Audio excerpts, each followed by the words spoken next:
Bem-vindos ao Livrosofia, o podcast onde os livros são a ponte para mentes e corações. No Livrosofia de hoje, nós vamos tratar deste livro, O Caminho da Autotransformação, também conhecido como Pathwork, que foi escrito por Eva Pierrakos. Só que ela é uma autora que se diz não autora. Segundo ela, ela foi inspirada, para alguns é um livro psicografado, é um livro cuja autoria é cheia de mistérios.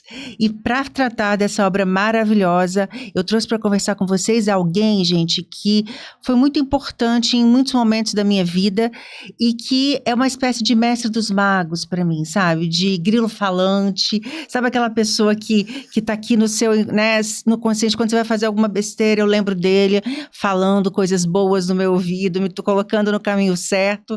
João Carlos Graça, bem-vindo ao Livrosofia. Obrigado. Você já tinha sido chamado de grilo falante antes? Já mais de uma vez. Olha só, tá vendo? Então, assim, é uma pessoa que é sábia e que nos traz a consciência. Então, já deu para entender. Gente, o João, ele é filósofo de formação e também psicanalista. E faz um trabalho diferenciado, unindo diversas técnicas. E esse livro não é um livro de psicanálise, embora ele tenha alguns aspectos. Também não é um livro de psicologia, também não é um livro somente de filosofia. Esse é um livro que trata da espiritualidade na dimensão humana, não necessariamente teológica, mas na dimensão humana. E o João vai falar um pouquinho sobre isso antes. Mas antes, eu quero contar para vocês um pouco sobre essa aura de mistérios. Inclusive, eu queria contar para vocês que depois eu conheço o João já há alguns anos e ele me indicou vários livros. E num determinado momento, ele disse, olha, agora você está pronta para ler esse livro. Então, esse não é um livro que dá para indicar para todo mundo, né? Se você é uma pessoa que já está na trajetória do autoconhecimento, talvez você esteja preparado para ler. Mas se você é alguém que está iniciando, espera um pouquinho, né, João? Espera um pouquinho. Porque demorou muito para ele me considerar pronta para ler esse livro. E mesmo assim, eu não sei se eu absorvi tudo que precisava, né, aprender com essa obra fantástica. Vou contar um pouquinho para vocês sobre o que é o Pathwork, né, chamado aqui em português self-transformação, é o caminho da autotransformação. É um método de autoconhecimento que surgiu nas palavras canalizadas de Eva Pierrakos, porque ela não se auto-intitula autora do livro, ela diz que ela chamou de guia também, não foi denominado quem é o livro, ela diz que ele foi escrito por um guia, e por volta, né, ela escreveu esse livro aí nas décadas de 50, ela começou a dar palestras sobre esse tema nas décadas de 50 a 70, não foi isso, João? Isso, vamos pensar o seguinte, ela canalizava, por assim dizer, esse guia, e esse guia, através dela, fazia muitas palestras, isso entre as décadas de 50 e 70. Uhum. Seu esposo, John Pierrakos, que é um psiquiatra, ele tem livros a respeito de bioenergética. Então, depois da morte dela, ele reuniu esses escritos, né, que ele foi compilando tudo, e formou esse livro principal, que é o Caminho da Autotransformação. Uhum. Tem outros que falam a respeito de relacionamento, que falam a respeito do mal, que falam a respeito do Deus interior, mas ela não escreveu propriamente dita. Ela simplesmente canalizou, por assim dizer, essa entidade. O próprio esposo psiquiatra não viu nela nenhum surto psicótico, não viu nenhuma esquizofrenia, considerou aquilo, por assim dizer, racional que estava sendo dito. E essa obra, ela perpassa aspectos da psicanálise, da psicologia e da filosofia, apesar de não se ater a nenhuma delas. Isso fique bem explícito a começo. E que em relação a alguns pontos contradiz até, né? Também. Principalmente a psicanálise, né, João? Justamente. Ótimo. Então, gente, já fica aí a apresentação do livro. E ele aborda aspectos muito importantes e começa discutindo o conceito de verdade. Verdade hoje é um tema altamente polêmico, né? Os sociólogos dizem que vivemos na era do pós-verdade, para muitos na era da mentira, né? Na era das fake news. Muita gente invoca a Bíblia, né? Jesus Cristo, eu sou a verdade, a vida. Esse conceito de verdade está sendo muito banalizado na atualidade. Mas o livro não trata necessariamente de uma verdade objetiva. Ele trata de uma verdade subjetiva, não é isso, João? Justo. Nós precisamos aí entender um pouquinho, por exemplo, a figura de Søren Kierkegaard, no século XIX. Ele vai encarar a verdade não apenas como aquilo que a pessoa constata que é verdade, mas com aquilo que a pessoa constata e vive.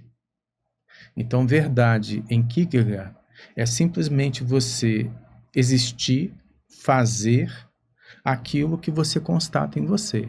Então, se você constata que você é uma pessoa boa, o mínimo que o pensamento kierkegaardiano deseja de você é que você age de acordo com essa bondade que você constatou. Então, isso é uma coerência entre saber e fazer. Então, o guia aí, ele não está tentando universalizar uma verdade. Se existe uma verdade absoluta, apenas um ser absoluto pode atingi-la. Nós somos seres transitórios, relativos, finitos, na incompletude, na busca de uma plenitude. Então, nós não temos como fixar, por assim dizer, universalmente uma verdade. Então, são as nossas verdades. E sendo que essas verdades também podem ser provisórias. A vida pode nos lançar mão de experiências que nós constatemos outras tantas coisas. Então, a gente poderia dizer que, do ponto de vista filosófico, ele traz um relativismo ético? Não é um relativismo ético, porque não é de um sujeito a outro, é do sujeito para com ele mesmo. Uhum. Então, é como o sujeito se sente, como ele se descobre, como ele se autoconhece e o que ele vai fazer a partir disso. Então, acima de tudo, a proposta do patchwork é do sujeito para consigo. O que vir após isso do sujeito para com o mundo passa a ser consequência. Entendi. Ótimo. E aí ele fala do eu inferior, da existência de um eu inferior e de um eu superior dentro, né, de todos nós, dentro dessa noção de verdade. Como é que isso se relaciona, por exemplo, com a psicanálise? O eu inferior seria como se fosse inconsciente. Uhum. A sombra psicológica? A sombra psicológica de Jung. Seria o repositório de todos os nossos desejos, medos, recalques, traumas, tudo aquilo que existe em nós, mas nós não temos ciência. Seria o eu inferior. O eu superior, nós poderíamos conjecturar como sendo o self junguiano. Então, quanto mais a pessoa se conscientiza, quanto mais ela consegue se individuar, que é um conceito junguiano também, mais ela consegue se tornar aquilo que ela é. Mas o que ela é, só vai descobrir vivendo, se aprofundando, se conscientizando. Essa é a proposta, desde lá do início da filosofia, com Conhece-te a ti mesmo. Uhum. Okay? E para isso é preciso ter muita coragem para olhar para o nosso eu inferior, né? Porque Sim. esse é o grande desafio, né? Sim, sim. Ótimo. Ele fala também sobre o poder do amor. Na página 45 ele diz: o amor é a força mais poderosa do universo. Como podemos compreender o amor não apenas como um sentimento de afeto, de emoção, mas como essa força espiritual e estruturante? É você que também estudou a psicanálise e viu, né, o conceito de amor em Freud, que é diferente do conceito daqui. Como ele trata aqui esse amor na perspectiva espiritual? Eu vou pegar os gregos antigos, que vai ficar mais fácil. Há dois conceitos na Grécia Antiga. Um é de filia, que pode representar amizade ou amor, e o outro é neikos, que é o ódio. Então, segundo essas duas concepções, o amor é aquilo que unifica aquilo que harmoniza, aquilo que dá forma. O ódio seria aquilo que desagrega, aquilo que destrói, aquilo que causa discórdia, desunião. Então podemos entender o amor enquanto uma força, podemos entender o amor enquanto um sentimento. Podemos entender o amor também na condição de virtudes. Então, no patchwork, o guia, ele não fecha o círculo do pensar. Ele fala do amor, mas ao mesmo tempo ele não te diz o que é esse amor. Ele fala da busca desse amor. Porque quanto mais a pessoa conhece, mais ela sabe. E quanto mais ela sabe, ela vai deixando as suas pseudo-certezas de lado, porque ela vai se abrindo ao transcendente. Então, o amor enquanto sentimento é amar. E o que é amar? É viver de acordo com aquilo que te causa um sentimento de unificação em relação ao outro, em relação à natureza, em relação à sociedade, em relação à coletividade. Aí nós temos, por exemplo, o exemplo do Cristo no Ocidente a partir do cristianismo. Ele lança a mão de um conceito de amor, que é compaixão, é doação, em relação à coletividade. E o Cristo, ele vai dizer o seguinte: não existe amor maior do que aquele que nós temos pelos amigos. Eu me contorci muitos anos com isso. Eu disse, é impossível, e o amor de uma cara metade, e o amor pelos filhos, pelos pais, onde é que fica? Eu entrei em processo de discordância. Até que um dia eu compreendi mais profundamente essa mensagem. Se você tem no esposo, por exemplo, um parceiro, um companheiro, além desse amor homem e mulher, você está vivendo um amor espiritualizante. É um amor que às vezes transcende o corpo, é um querer bem ao outro e vice-versa. Dentro dessa proposta afetiva, você não vê o seu esposo apenas como um ser amado, você também o vê como amigo. Não amigo na concepção clássica do termo. Os filhos, a mesma coisa. Você não deixa de exercer a sua função de mãe, mas quando esse amor ele é mais transbordante, você consegue ter pelos filhos uma amizade, um carinho, sem perder o seu papel social. Então é uma linha muito tênue que divide isso. Então você pode ter nessa condição cristã dos amigos, seu esposo, suas filhas, seus parentes, seus amigos, e realmente é um amor mais elevado, porque nessa instância não há posse, há desejo de compartilhamento. Platão, ele vai dizer o seguinte: entre dois amigos não é preciso haver leis, porque o amor fraternal que rege o relacionamento se torna a própria lei. Porque quando você ama, você respeita, você tem carinho, você tem consideração, você quer bem ao outro. Então, é nessa perspectiva do amor que o guia está se direcionando aí. Pois é, e me chamou muita atenção quando ele fala da questão do casamento. Eu acho que na página 94, eu até marquei aqui, e quando ele fala em casamento, não necessariamente o casamento como um sacramento, não é o casamento formal. Ele fala do casamento da união das almas, e fala da ilusão da separatividade, que é um conceito também já desde a filosofia clássica. Helena Blavatsky falava da heresia da separatividade. Então, ele trata essa questão do amor real e o eros como uma força unificadora. E a questão também da perspectiva sexual, porque do ponto de vista psicanalítico, a visão, né, do sexo é uma, do ponto de vista da sociedade é derivado de muitos tabus, e ele desconstrói os tabus em torno do sexo e do eros, do erotismo, que envolve a sexualidade dentro desse sentimento, dessa virtude do amor. Independente da forma, né, João? Independente de tudo. Então, fala um pouquinho sobre isso, sobre o que o guia considera como casamento, a diferença, né, da nossa perspectiva comum, leiga, do que seria esse casamento, essa união, e a questão da sexualidade que ele aborda aqui. Então, vamos pegar um pouquinho da compreensão do início da vida a partir da ótica psicanalítica. O tipo de amor do bebê é receber. Então, o bebê e a criança mais ou menos até os 5, 6 anos de idade, ela vai desenvolvendo um egocentrismo afetivo. Tudo é para ela.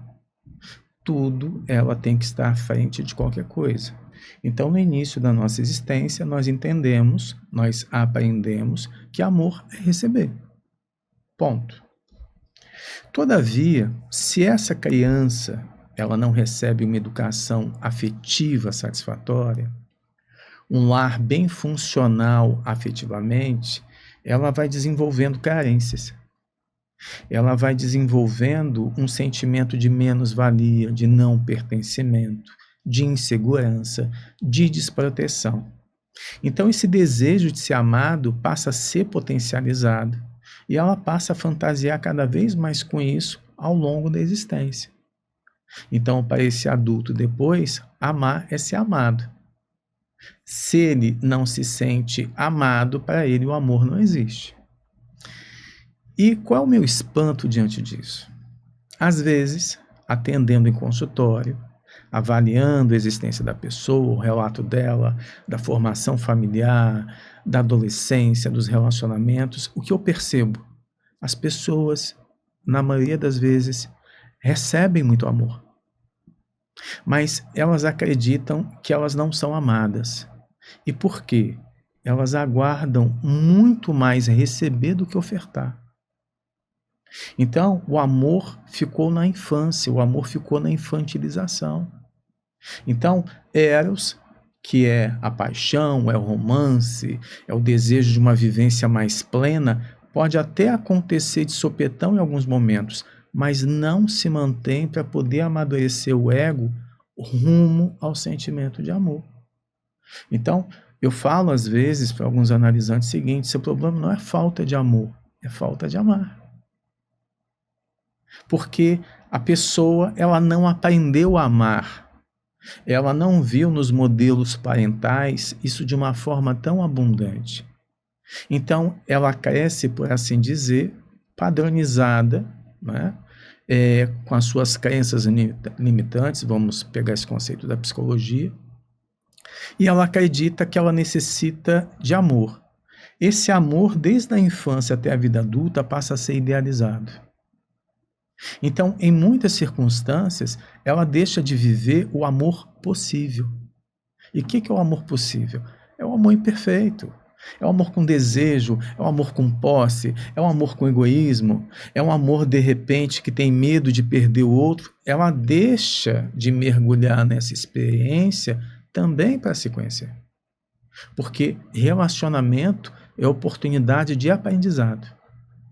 E o que acontece? As pessoas encaram relacionamento como gozo, como usufruto, e não como desenvolvimento psicológico, e não como aprendizado. Então, se elas não aprendem, elas vão repetindo sempre as mesmas experiências. Elas vão de encontro às mesmas situações difíceis, talvez até traumáticas. É o famoso dedo podre. Em psicanálise, dedo podre se chama compulsão à repetição. Então, a pessoa, ela vem, o sujeito vem lá da infância, naquela perspectiva de querer receber, às vezes não recebeu realmente um afeto saudável. Às vezes a família não foi funcional. Mas há outras vezes que a família deu o máximo dela. Então, essa pessoa não satisfeita, ela vai ficar reinvestindo naquele tipo de padrão sentimental, no qual ela acredita que ela precisa ser plenamente amada. Achar sua alma gêmea. Então, vamos ver. Existe alma gêmea? Isso é um ideal que foi criado. O que existe é um sujeito que eu desconheço, que eu me sinto atraído, que de repente me toca a sensibilidade, que me faz sentir borboletas no estômago, por assim dizer, e eu não sei o que acontece comigo, mas o que houve? O meu inconsciente identificou que aquela figura me apetece sentimentalmente, me apetece aos meus desejos, me apetece a um tal ponto que eu começo a enxergar a vida de uma forma um pouco mais cor-de-rosa. Isso é Eros. Então, eu posso desenvolver uma paixão, que pode ser uma paixão rápida, ou pode ser uma paixão mais longa, mas essa paixão vai acabar um dia. E para esse relacionamento continuar, ele necessita ser amadurecido. E ele só amadurece se a pessoa amadurece. Então, por exemplo, amor também é renúncia. Amor também é doação. Amor é sair do seu egoísmo, do seu egocentrismo, de sair do ponto de vista que eu estou sempre certo e o mundo está sempre errado. Amor, por assim dizer, é empatia afetiva, é trabalhar as diferenças, é trabalhar as diversidades, é aprender que o outro tem muito sim a me ensinar se eu permitir. Então falta também a esse conjunto uma coisinha chamada humildade. Como é que eu enxergo humildade? É a capacidade de reconhecer a verdade. Eu enxergo que, de repente, eu tenho medo de perder, eu enxergo a minha nudez psicológica, eu enxergo a minha fragilidade, a minha impotência diante do outro, eu me sinto na mão do outro, isso é muito indigesto. Então, dependendo da consciência ali, que está vivendo aquele relacionamento, a pessoa vai tentar encontrar uma forma de se sabotar, de interromper o fluxo daquela verdade mais profunda que vem dela, que vem da sombra, que vem do inconsciente, quando na verdade aquela verdade pode iluminá-la com o tempo. Pois é, e aí eu achei interessante que quando ele fala sobre isso, numa palestra, né, um ouvinte pergunta sobre a poligamia. Aí ele até responde, você está brincando? Ele fala, não, porque ele fala que o relacionamento verdadeiro, o amor verdadeiro, o casamento verdadeiro é aquele em que as duas pessoas buscam se conhecer com profundidade. Então, e que todas essas experiências de muitos relacionamentos, relacionamentos rápidos, de promiscuidade, seriam um sinal de imaturidade do ser humano, né? E aí o outro, e a questão da poligamia, que é pregoada até por algumas religiões, como os mormons, né, já defenderam e tudo mais. E aí ele fala sobre as religiões. Então, vou fazer a mesma pergunta que ele quase não acreditou. E a poligamia, os múltiplos parceiros, ou as traições, né? Como é que ele encara essa questão no âmbito dos relacionamentos? Flávia, vou te responder da seguinte forma. Não existe espiritualidade sem ética, e não existe ética sem espiritualidade. A pessoa pode ser ateu, mas se ela tem ética, ela é espiritualizada, independente de religião.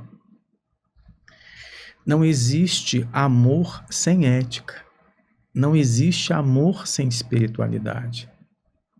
Então, no caso da poligamia, o que nós vemos é um desejo, por assim dizer, mais animalizado, por assim dizer, onde eu desejo o corpo do outro, onde eu desejo a minha gratificação pessoal, onde eu desejo uma variedade, onde eu possa me sentir pleno naquilo que eu faço. Então, é muito mais da ordem do desejo do que da ordem do amor. E o poliamor, que agora está na moda, também veria dessa forma? A mesma coisa. Que perceba, quando você mergulha numa experiência amorosa, você quer mergulhar cada vez mais, porque é um prazer, em termos de sensibilidade, tão bom, que te preenche, que você não sente falta de outras pessoas. Você não sente falta de outras camas, de outros lábios. Com aquela pessoa, você se sente mais pleno possível. Então, você não sente desejo em relação a outras. Então, nesse sentido, a pessoa está vivendo espiritualidade. Nesse sentido, a pessoa está casada no nível da alma. O casamento formal, o casamento religioso, com todo o respeito, é um protocolo que nós damos à sociedade e afirmamos que damos também a Deus. Mas é uma convenção humana. É uma convenção humana. Mas esse casamento, por assim dizer, espiritualizante, ele vai se dando na vivência. Ele vai se dando nas metamorfoses que o amor também vai passando. Eu encaro o amor como uma semente de trigo. Ela necessita ser triturada, ela necessita ser esmagada para poder perder aquela forma e ganhar uma maleabilidade. Ela se transforma, por assim dizer, numa farinha, e com essa farinha você faz um pão. Então se ganha uma outra forma. E esse pão necessita ser levado ao forno para poder assar e chegar a ser comestível.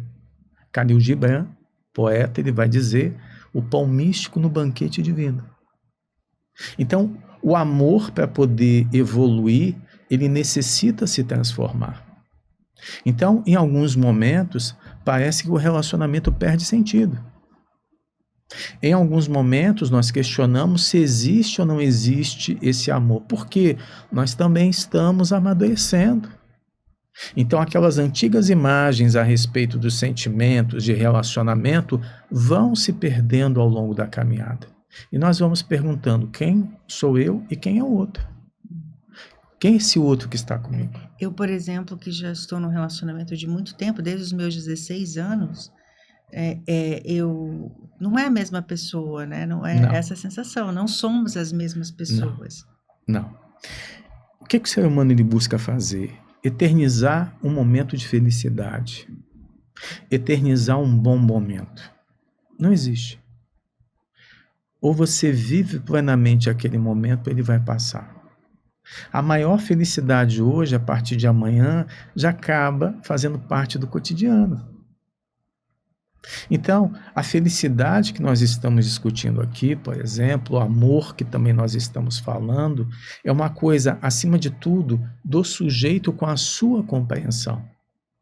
Como ele vai ressignificando a vida, como ele vai achando novos elementos no outro, como ele vai construindo a realidade dele sem tanta fantasia.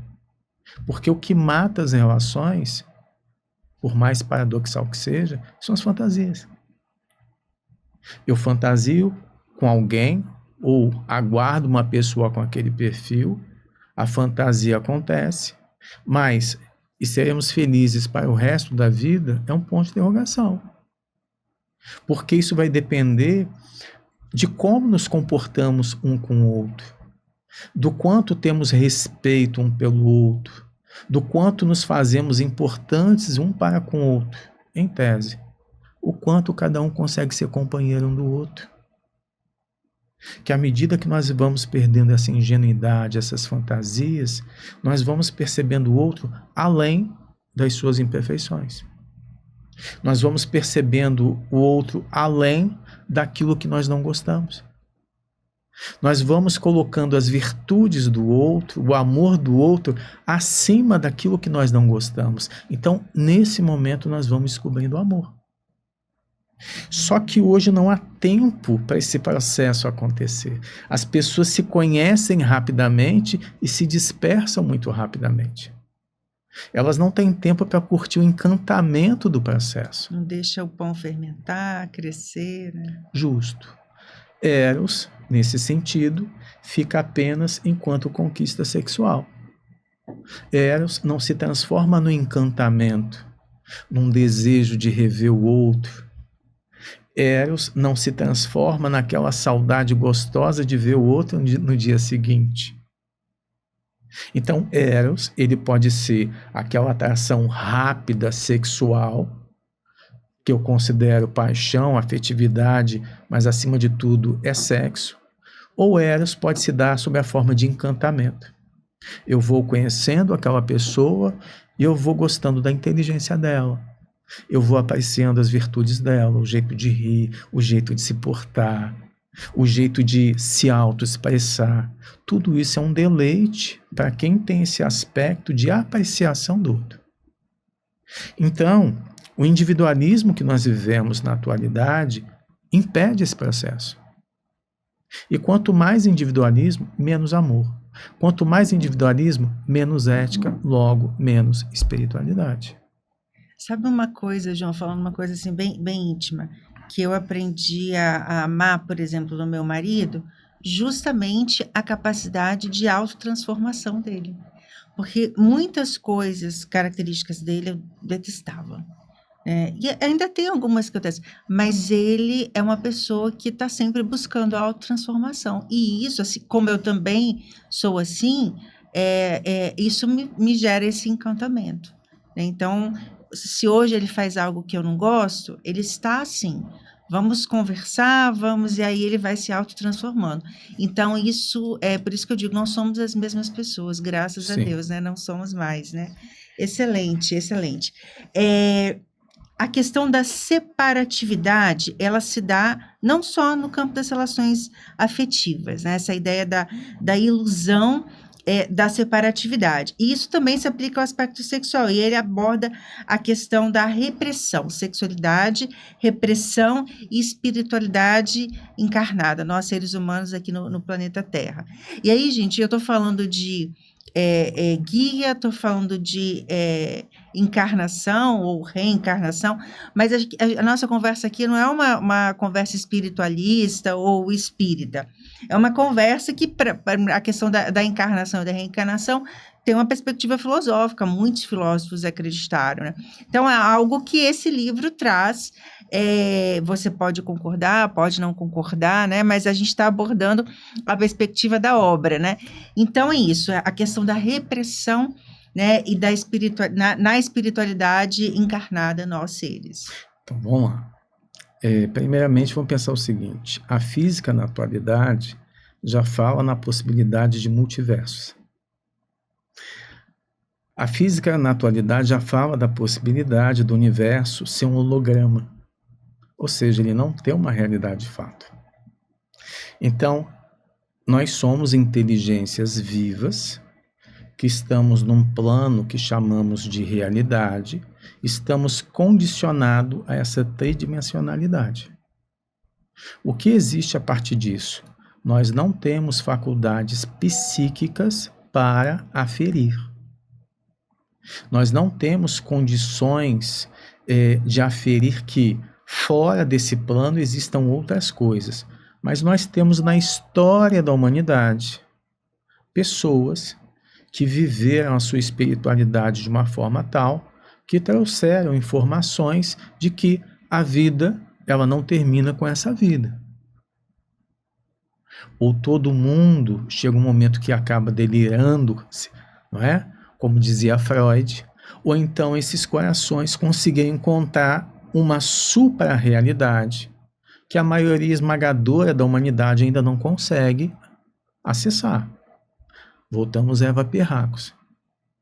Eva Pierracos, a partir dessa canalização, ela traz umas informações que são metapsicológicas, são metafísicas, são filosóficas, perpassam psicanálise, perpassam psicologia. É muito interessante lê-la nesse sentido, se eu tenho uma mentalidade aberta. Eu não preciso acreditar que foi uma entidade, mas à medida que eu leio, eu consigo fazer uma reflexão profunda. Então, nós precisamos entender que nós temos um corpo e esse corpo também tem desejos. Esse corpo, ele tem necessidade de sono, ele tem necessidade de água, de alimento, ele tem necessidade de sexo. Até aí, normal.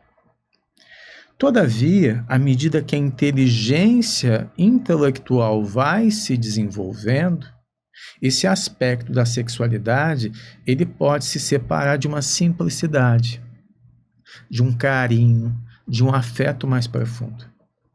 Eu passo a ver o outro como um objeto de prazer e não como outro. Eu passo a ver no outro uma forma de gratificar os meus sentidos, de gratificar os meus apetites, as minhas paixões. Se o outro concorda, é um consenso.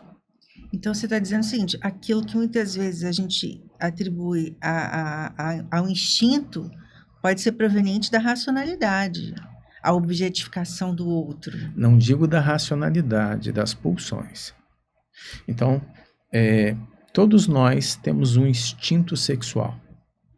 O que é um instinto sexual? É fazer sexo, correto? Freud vai pegar e vai dizer o seguinte: olha, nós temos pulsão sexual. O que é a pulsão? Todo mundo faz sexo, mas cada um tem um jeito de fazer sexo.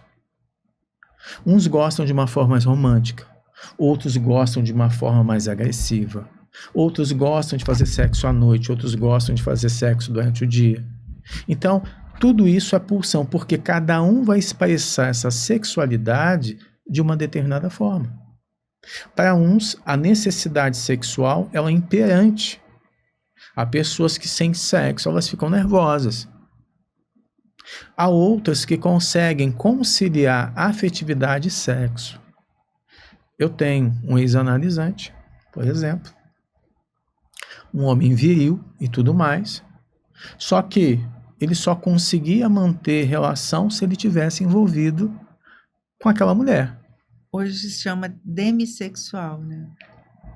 Tem um espectro aí que a gente tinha que ver depois, porque o demissexual propriamente dito, ele às vezes não sente nada em relação a muitas pessoas.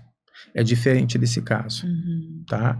Nesse caso, ele só conseguia se envolver sexualmente se ele estivesse envolvido emocionalmente. Ele não conseguia fazer um sexo puramente fisiológico. Foi bom, tchau, PT, saudações. Ele precisava estar envolvido para a libido dele se autoexpressar naquele momento. Assim também são muitas mulheres. Então, isso é a pulsão. É como a pessoa experimenta, por assim dizer, a sua sexualidade nesse sentido. No caso do poliamor, no caso da poligamia, é uma justificativa social para você ter sexo à vontade, com diversidade, sem se sentir realmente comprometido com ninguém. Eu uso e sou usado. Mas eu não consigo mergulhar realmente numa experiência sentimental. Mas quando ele fala da poligamia, são casamentos. A poligamia, não, diferente da promiscuidade. Alguns países e algumas religiões admitem o casamento de um homem com várias mulheres. Ou seja, há um compromisso. Flávia. Não estou defendendo não, tá? Pelo amor de Deus. É um compromisso formal, social. Mas não é um compromisso afetivo. Entendi. É um compromisso a partir do desejo. Não é? Muitos homens assim gostariam de morar no país onde a poligamia valesse. Por quê? Ele deseja muito mais a satisfação dos seus ímpetos sexuais do que realmente mergulhar numa experiência sentimental, do que se desenvolver nesse processo. Nada contra, é o desejo de cada um. Correto? Mas então, esse sujeito, ele vai sempre viver, por assim dizer, na superfície dos relacionamentos. Se hoje ele é casado com 4, amanhã vai ser com 6, com 10, com 15, e nunca vai ser suficiente. Meu marido fala o contrário, que ele mal dá conta de uma, né? Então, muitas ele consegue entender os homens que conseguem administrar tantas mulheres, né? E tem homens que conseguem. Porque eu não estou falando do ponto de vista sexual, mas estou falando dos problemas que envolvem uma relação, né? Mulher reclamando e filho e tal, e é difícil. Mas é que tá. Quando você se envolve realmente com a pessoa, você se preocupa mais com ela. Então tem algo que em você se sensibiliza em relação àquela outra parte. Você passa a ter um carinho, um apreço mais especial, você faz de tudo para não machucar aquela pessoa. Então aí a relação está evoluindo. Verdade. Uma outra coisa que me chamou bem a atenção são as nossas emoções negativas. A gente tenta negar. Nesse momento que a gente vive, tem até um documentário chamado Take Your Pill, Tome Sua Pílula, todo mundo tentando anestesiar as suas emoções negativas, não olhar para elas, e aí ela coloca, as emoções negativas são a porta para o autoconhecimento. Como que a gente consegue, João, acessar essas emoções negativas e como é que a gente desenvolve a chamada coragem emocional que ele menciona aqui? Flávio, eu vou falar de uma tal forma porque eu não posso universalizar isso. Cada um tem um caminho. Então, tudo começa na família, com quem executou o papel de pai e mãe, a realidade socioeconômica, o que a pessoa conseguiu viver ou não, ok? Então, tem lares disfuncionais onde a pessoa mais sofreu que qualquer outra coisa. Então, esse tipo de perfil vai ter dificuldade de acessar suas emoções negativas, porque é reviver o passado.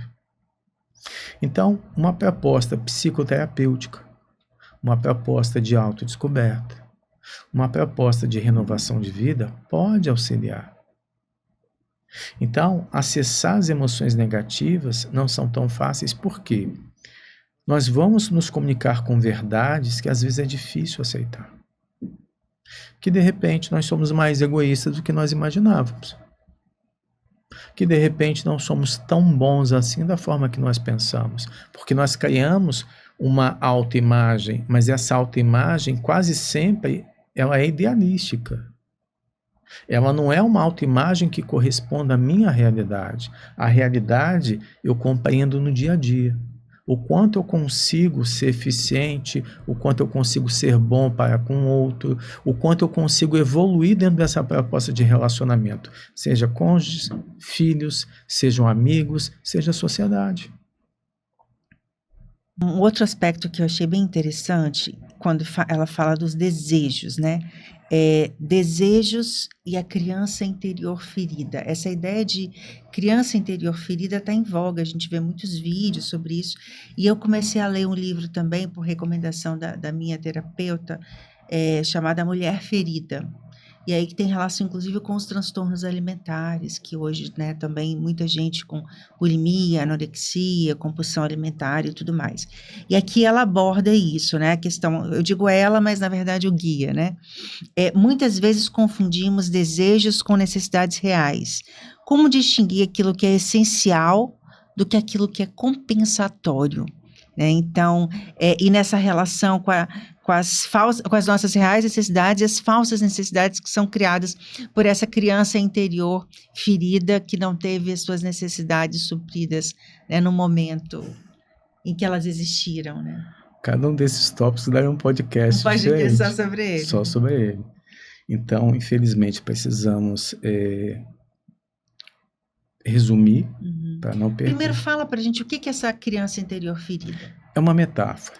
É uma metáfora daquelas partes que ficaram, por assim dizer, não evoluídas. E que nós nos ressentimos ao longo da vida. Por exemplo, a pessoa carente, que está sempre buscando amizades, reconhecimento pessoal a partir dos outros. Ali você vê, metaforicamente, uma criança que não se sentiu amada, que não se sentiu, por assim dizer, segura, protegida na sua formação, na sua origem. E ela passa a repetir esse processo ao longo da vida. Isso também perpassa os relacionamentos sentimentais. Então, todos nós, por assim dizer, temos um quê da nossa criança ferida. Eu, certa vez, busquei uma psicanalista, onde eu mergulhei na minha sombra, eu atingi uma mágoa que eu guardava dos pais, que nem eu tinha consciência. Porque naquele momento eu acreditava que os meus pais não cuidaram tão bem de mim, nem me orientaram para a vida. Foi um processo muito difícil, porque eu tirei do inconsciente uma mágoa que eu carregava e eu nunca reconheci. E foi difícil reconhecer.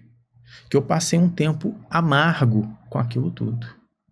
Até que um dia, conversando com uma psicanalista, ela de uma forma muito gentil, muito bonita, ela me fez desabar.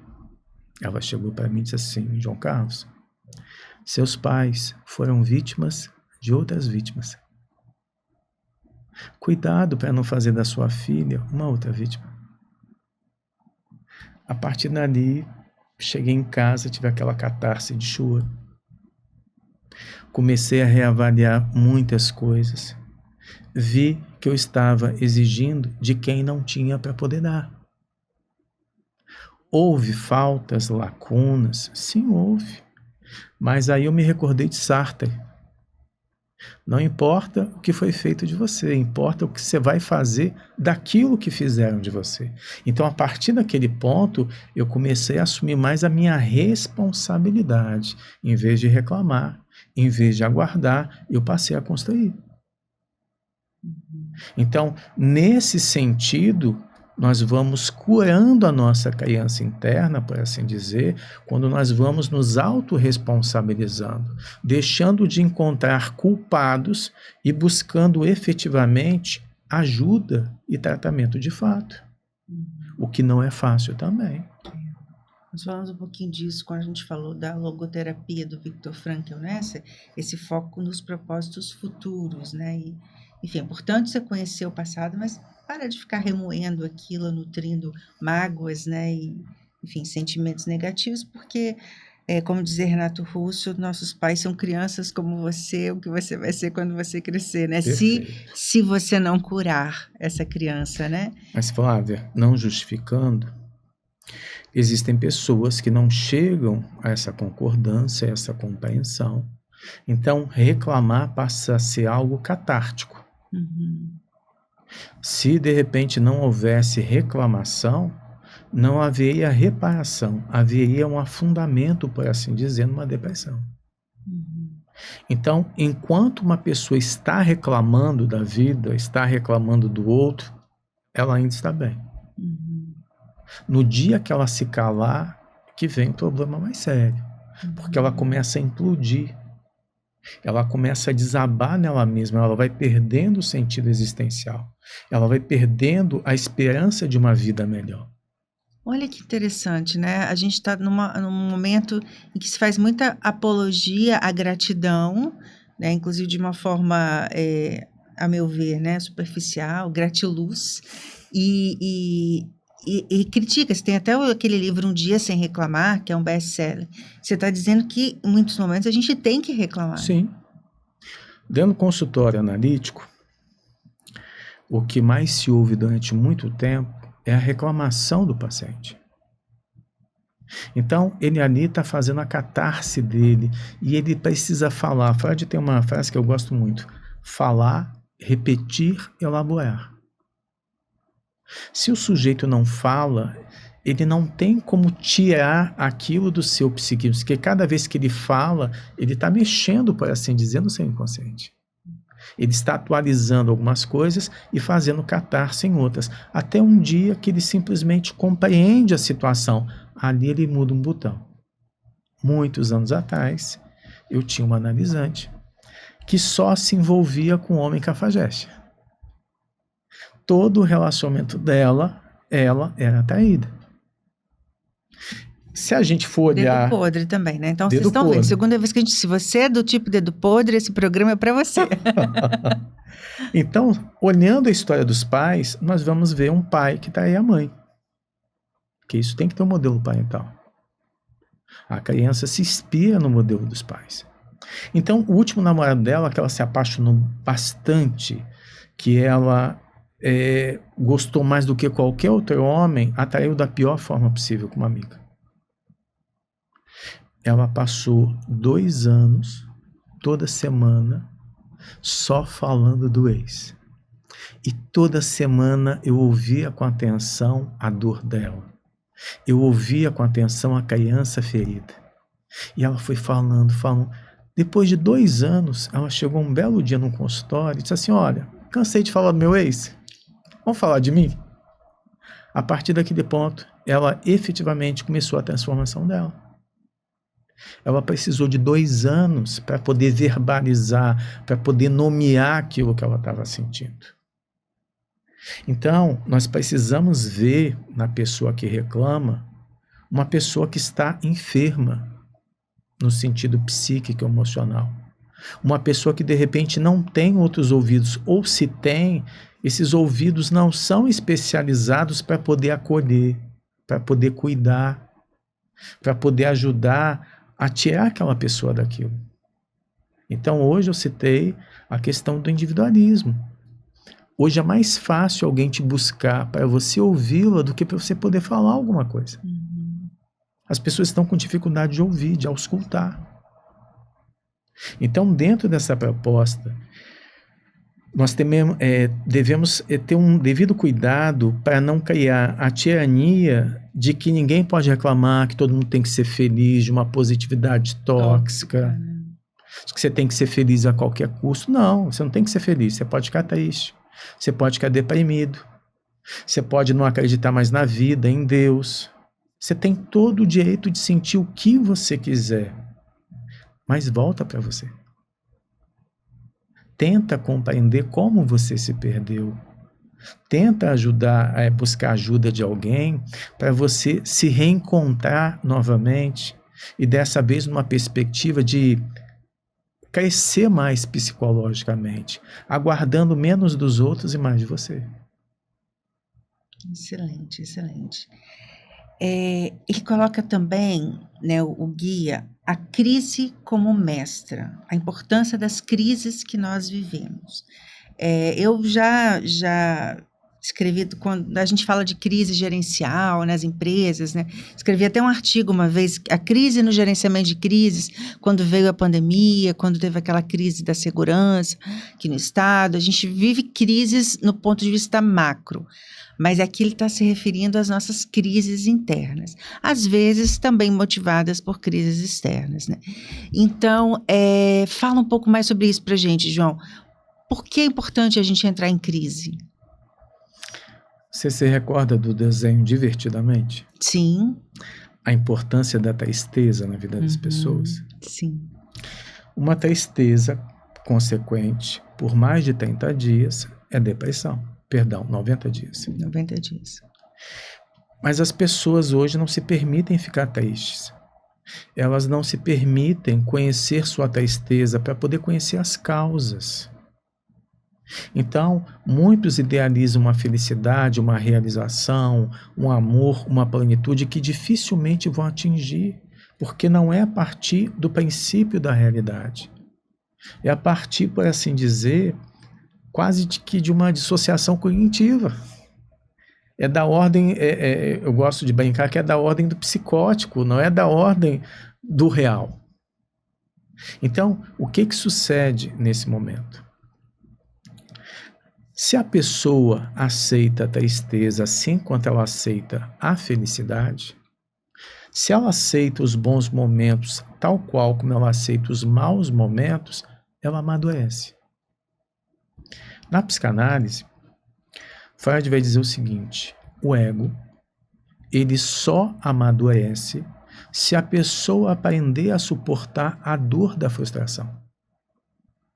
Se a pessoa aprender a adiar o seu prazer para o momento correto, aí ela consegue superar. E à medida que ela supera, ela sai mais forte dessa experiência. Ela amadurece. E a cada nova frustração, ela vai encontrando meios mais criativos para poder resolver aquilo.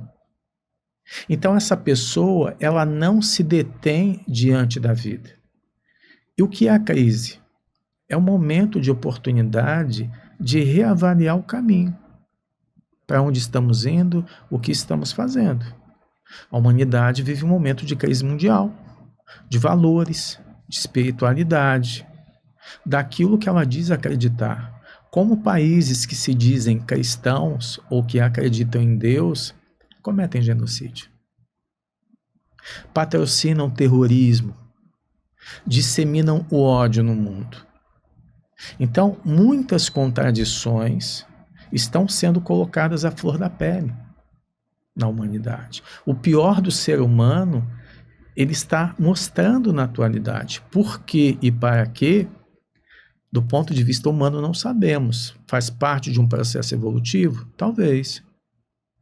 Talvez tenhamos que entrar, conforme diz São João da Cruz, um místico da Igreja Católica, na noite escura da alma, que é um momento de escuridão onde você não sente a beleza da vida, onde você não sente Deus, você não sente a espiritualidade, se sente sozinho, para você começar a voltar mais para si mesmo.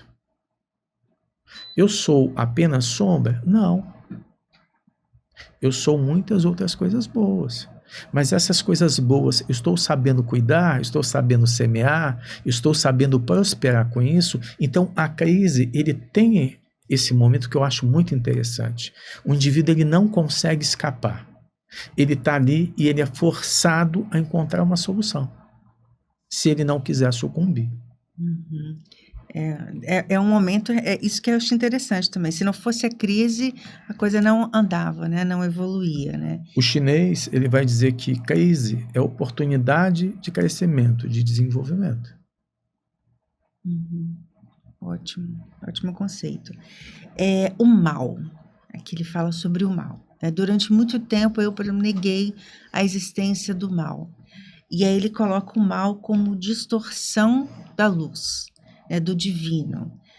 Explica para a gente um pouquinho sobre o que é o mal no Pathwork, já que do ponto de vista filosófico, psicanalítico, tem tantas, né, divergências aí. Então vamos falar exclusivamente a partir do Pathwork, que fique bem nítido. Tudo que existe, segundo o guia, existe em Deus. Então, nós, como criaturas, como inteligências criadas por Ele, partilhamos dessa mesma energia. Todavia, à medida que esses sujeitos, seres humanos, vão se desenvolvendo, eles têm escolhas. E nessas escolhas, eles podem alimentar aquilo que é belo em si, em termos de virtude, de fazer escolhas que sejam melhores para si e para os outros, ou fazer escolhas que são egocêntricas, narcísicas, egoístas. Então, nesse sentido, ele pega essa energia divina, por assim dizer, e transforma naquilo que nós chamamos de mal. O que é o mal? É um sadismo. É um prazer em ver o outro sofrer. Então, é da ordem do patológico, por assim dizer. É da ordem da perversão. Então, o ser humano, ele pode pegar uma água pura e fazer dela lama. Ou ele pode pegar uma água pura e gaseificar. Então, tudo depende de como ele utiliza essa energia. A energia em si é pura. Mas quando o ser humano a utiliza, vai depender das suas virtudes, dos seus valores, dos seus conteúdos, o quanto ele conseguiu se espiritualizar. Eu acho muito bonito, por exemplo, a figura dos indígenas norte-americanos. Quando eles iam pegar alguma coisa da terra, eles faziam uma troca com a Mãe Terra. Eles deixavam um presente para a Mãe Terra em troca daquilo que eles estavam pegando. Então, veja, eles tinham uma ética, uma espiritualidade. Do ponto de vista etnocentrista, o europeu, o americano, viam eles como selvagens. Mas numa proposta espiritual, espíritos muito desenvolvidos. Porque o que vai categorizar um espírito desenvolvido ou não, não é tanto a tecnologia que ele tem, mas simplesmente o que ele faz. Como ele atua, como ele vive. A ética das suas relações, né? Justamente. Mas quando nós falamos de ética aqui, nós não estamos falando a partir de uma perspectiva teórica, nós estamos falando a partir de uma sabedoria vivida, do quanto aquele sujeito aprendeu e vive o aprendido. Na nossa sociedade odierna tem muito conhecimento. Mas o conhecimento, por assim dizer, ele fica mais no plano teórico. Então, eu sei o que é certo, eu sei o que é errado, eu consigo discursar sobre ética, sobre moral, sobre espiritualidade, mas de repente no meu fazer, eu não encarno realmente isso. Então, me lembro de um neurolinguista chamado Anthony Robbins. Ele dizia o seguinte: se você sabe e você não faz, então você não sabe. Então nós não podemos confundir inteligência intelectual com inteligência emocional e espiritual. O que é inteligência emocional? Como eu lido com as experiências, a regulação emocional que eu faço, o autocontrole que eu tenho, a forma que eu lido com o outro. O que é inteligência espiritual? É a ética que eu trato o mundo, as pessoas, a sociedade, os mais próximos. Então, na nossa sociedade, nós nos desenvolvemos muito no campo intelectual, mas o campo emocional, sentimental, o campo espiritual fica a desejar. Você já me disse até uma vez que quanto mais conhecimento intelectual, muitas vezes maior imaturidade emocional. Você disse Perfeito. que os seus pacientes mais imaturos estavam entre os acadêmicos, né, Justamente. intelectualizados, né? Por quê? Aí a gente vai recorrer na Freud. Dentre os mecanismos de defesa do ego que ela cita, tem um que é de intelectualização, outro que é de racionalização. O que significa isso? Eu leio bastante muitos autores, não porque eu desejo realmente conhecer, aprender, mas para, narcisicamente falando, poder debater, vencer argumentações.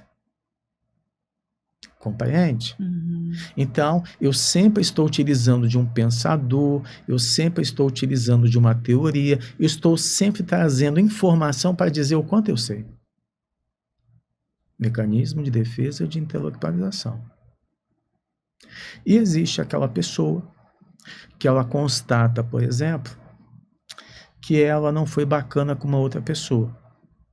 Mas em vez de dizer para si mesma, eu errei e eu vou retificar, porque o que eu fiz não é correto, ela passa a encontrar justificativas racionais por que ela teve aquele comportamento e por que ela não vai pedir desculpa. Então, aquele tipo de perfil que sempre quer estar certo em detrimento do mundo. Então, essa pessoa também se fecha ao princípio da realidade, porque ela está vivendo ali uma egolatria. Ela está vivendo um prazer mórbido, por assim dizer, do quanto ela é boa. Tem tanta gente assim, né, João? É. Muita gente assim, né? E por fim, e não que seja o fim do livro, porque o livro tem muitos temas, né? Mas Muita dentre os que a coisa. gente selecionou, né, João? Fala do chamado vazio criador, a necessidade da gente se entregar ao fluxo da vida. E aqui, gente, a entrega do fluxo não é deixa a vida me levar, não, né? É uma entrega diferente. Perfeito. Explica pra gente o que é esse vazio criador que a gente precisa abrir espaço para ele na nossa vida, né?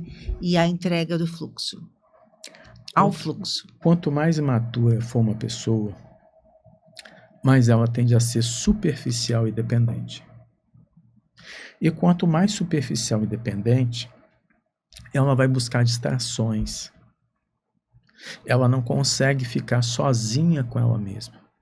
Se ela fica sozinha, sem nada para fazer, ela precisa ligar uma TV, um som, porque ela não consegue, angustiante, estar em pleno silêncio.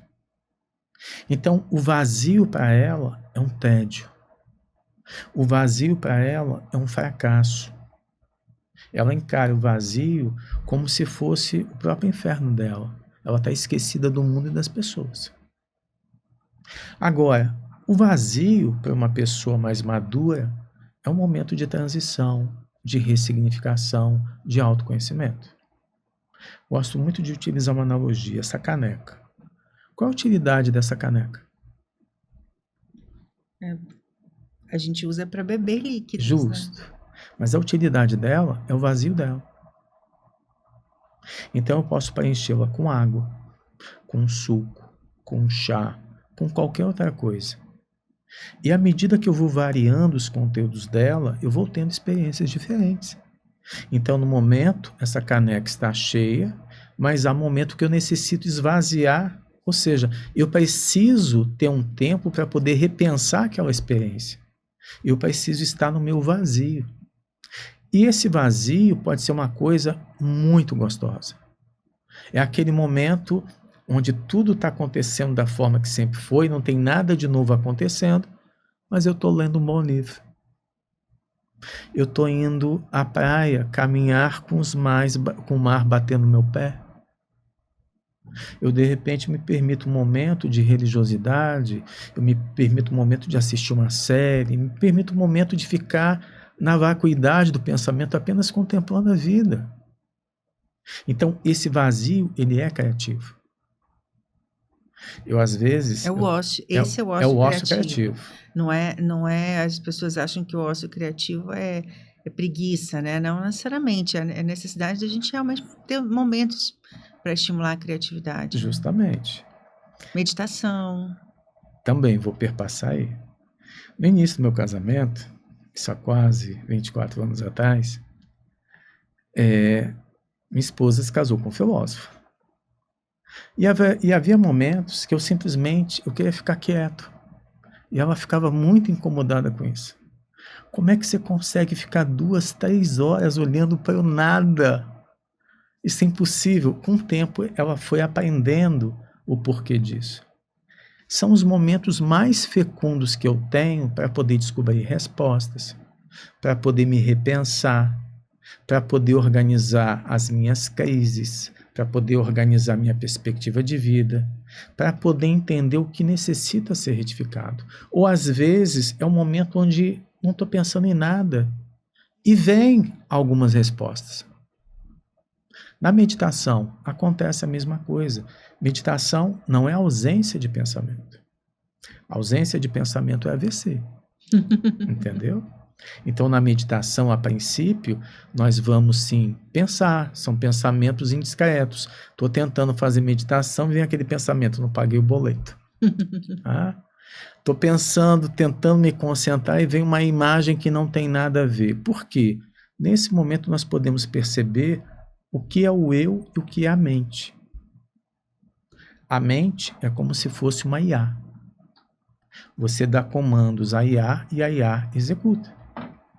Se você for pensar bem, no momento que você quer se concentrar, não é você mente. Você percebe que a mente, ela tenta te atrapalhar naquele momento. É como se fosse um outro sujeito que existisse em você. Aqueles pensamentos intrusivos, né? Justamente.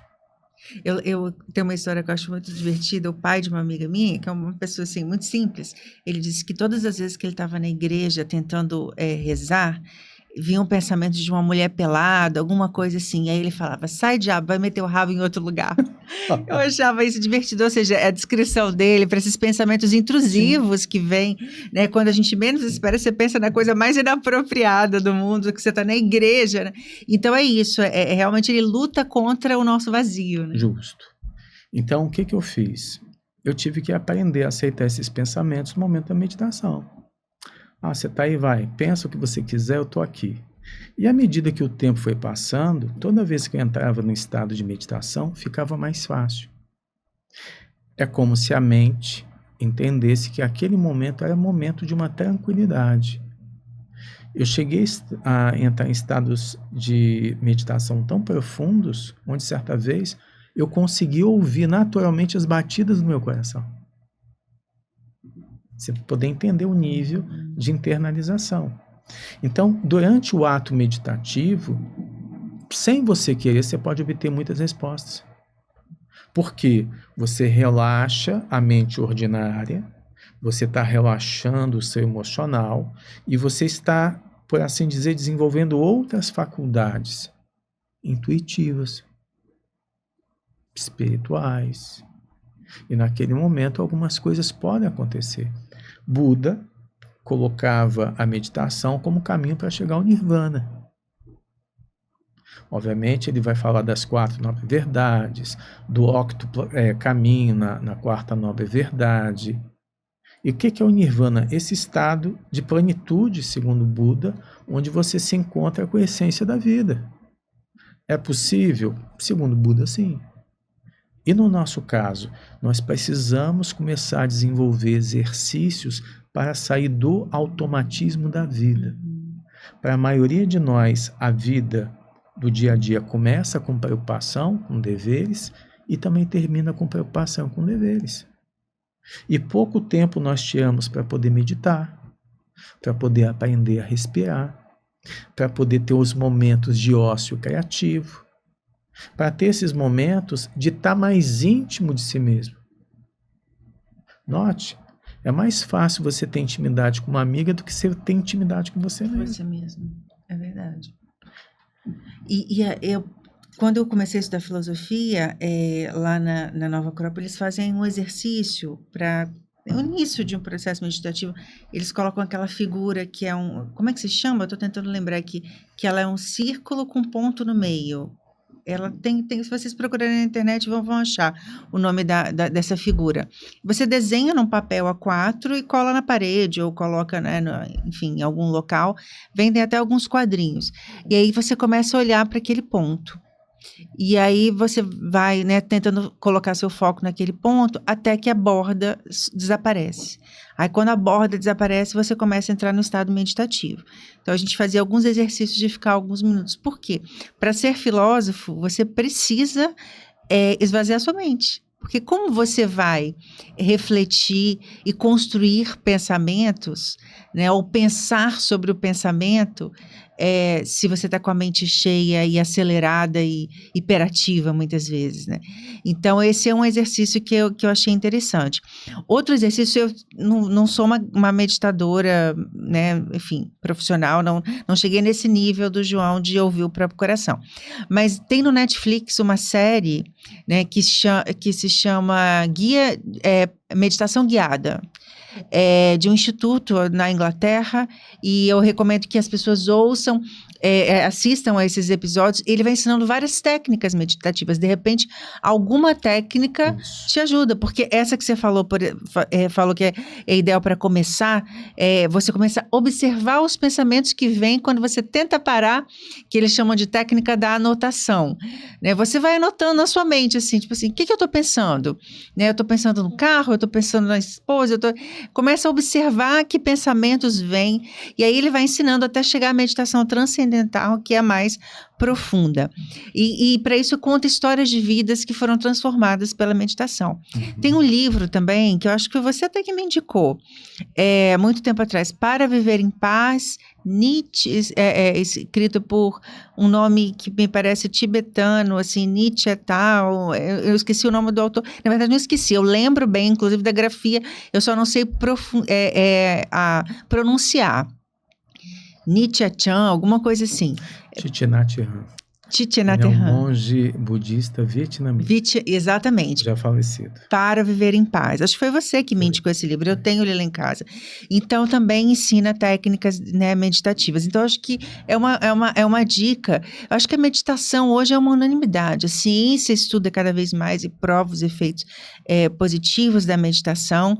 E a gente pode meditar de diversas formas. De preferência, com um olhar para a natureza, né, João? Sim. Aí faz muita diferença, né?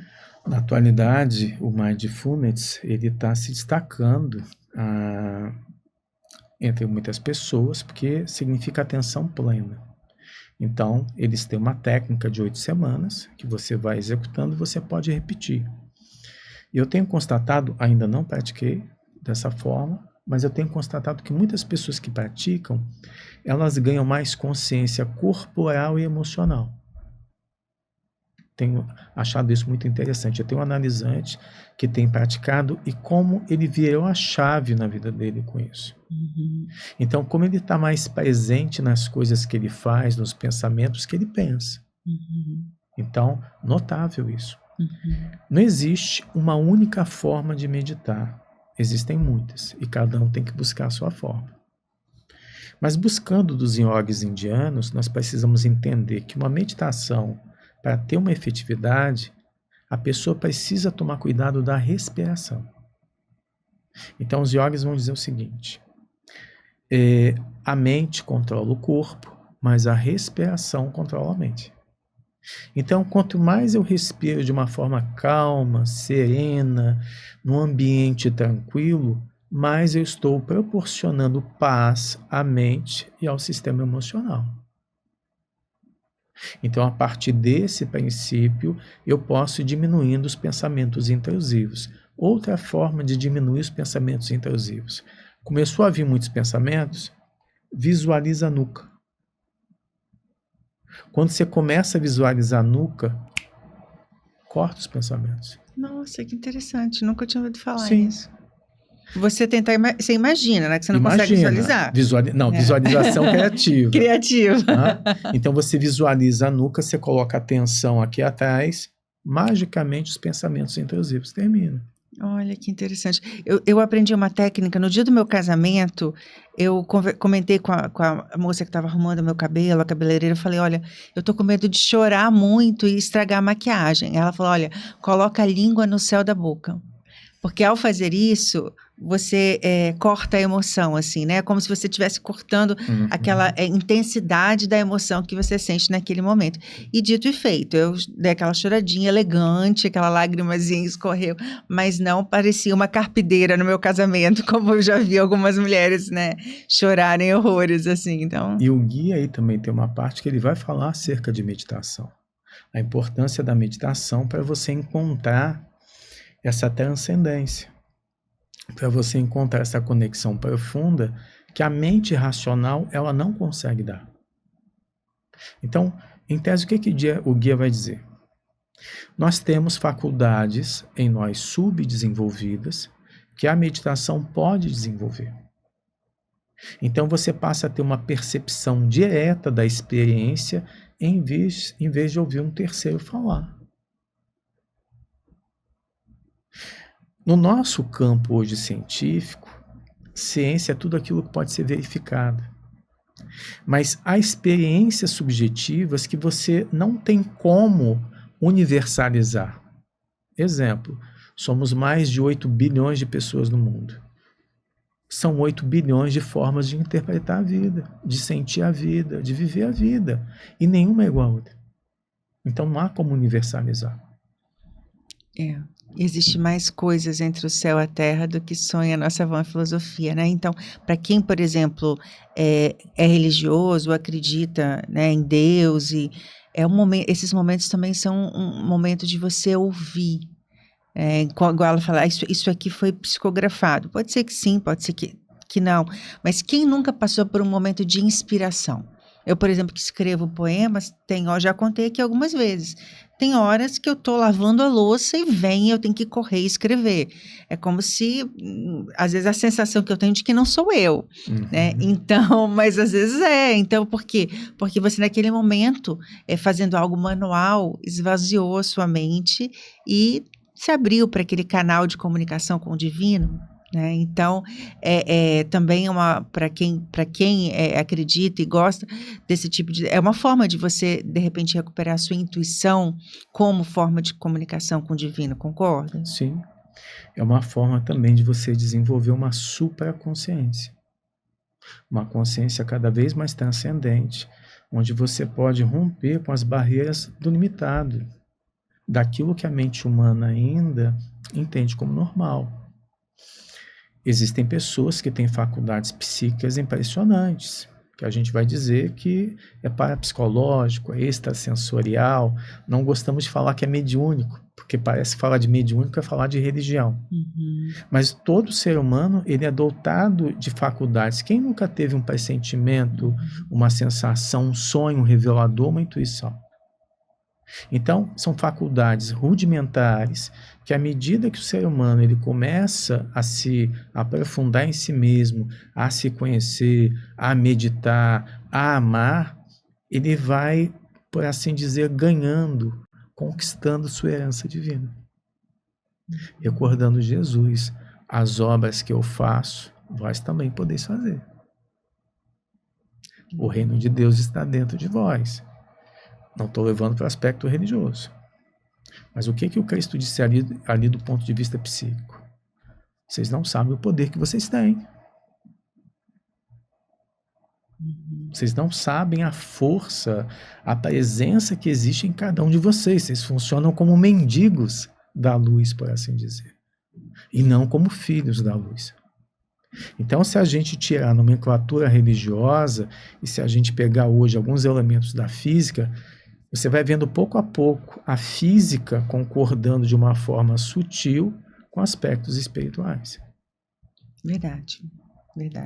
Principalmente depois, né, da física quântica, do surgimento da física quântica, cada vez mais há uma aproximação entre ciência e fé, né? Justamente. Hoje já se fala na medicina de fé e espiritualidade dentro da medicina.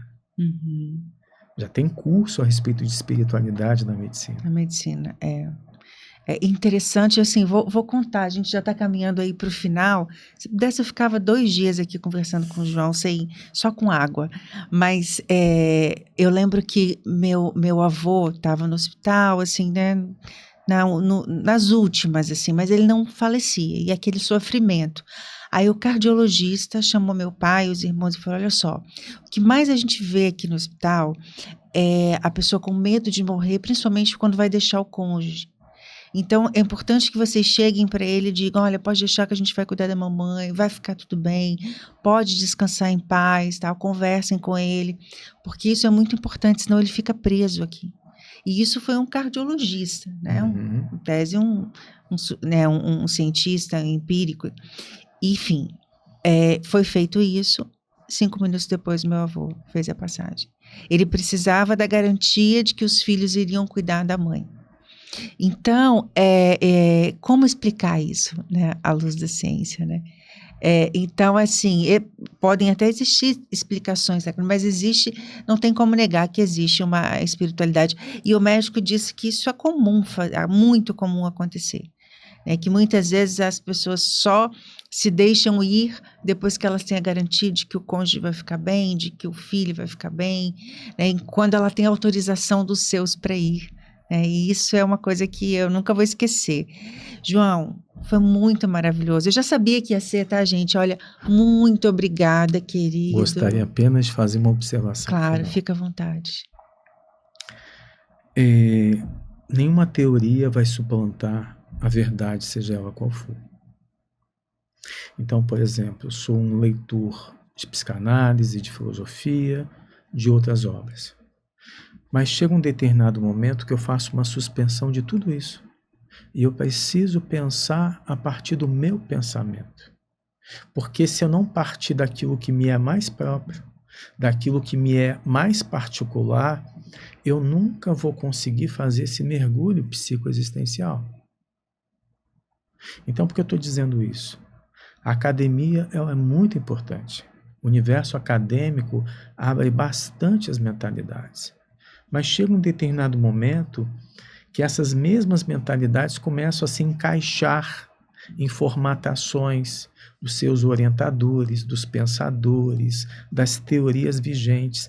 E nesse momento nós vamos perdendo a nossa proposta de individuação na concepção junguiana. E a gente precisa pensar fora dessas caixinhas. Justo. Né?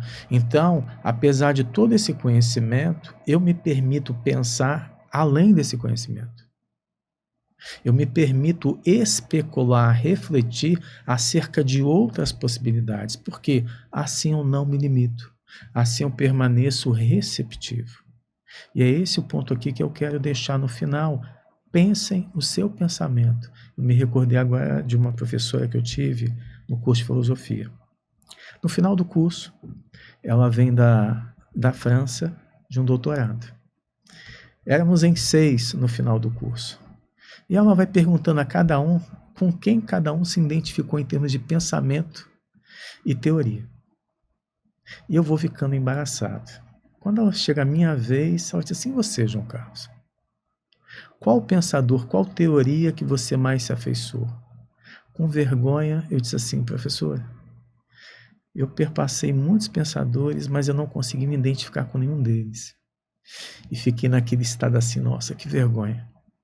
Ela abriu um sorriso e disse assim: que bom, você está pronto para pensar o seu pensamento. Só vim entender isso muitos anos depois. Então, que cada um tenha a autenticidade, a coragem, a hombridade, o amor de pensar os seus pensamentos, mas sem esquecer um pouco da teoria. Que as teorias também, elas não são de todo, por assim dizer, teóricas. Correto? Elas vêm de experimentação, muitas Justamente. vezes. Mas elas nunca vão definir plenamente a realidade. Porque a realidade suplanta qualquer teoria. Então essa é a mensagem que eu queria deixar ao seu público. Gente, vocês entenderam? Porque quando eu sonho com alguma, né, uma questão que eu preciso resolver na minha vida, me vem João na figura do mestre dos magos, ou do grilo falante, porque, né, é a sabedoria em pessoa, é a figura do filósofo na essência. Muito obrigada, João. Né? Aliás, esse gesto é um gesto né, que um namastê é uma boa forma da gente terminar, né, o programa com João Carlos Graça. O João já é um adepto, né, do movimento por um Brasil com mais leitores e principalmente pensadores, como ele mesmo disse, e eu fico aqui com vocês, espero que vocês aproveitem e gostem como eu gostei da presença do João. Até o próximo Librosofia.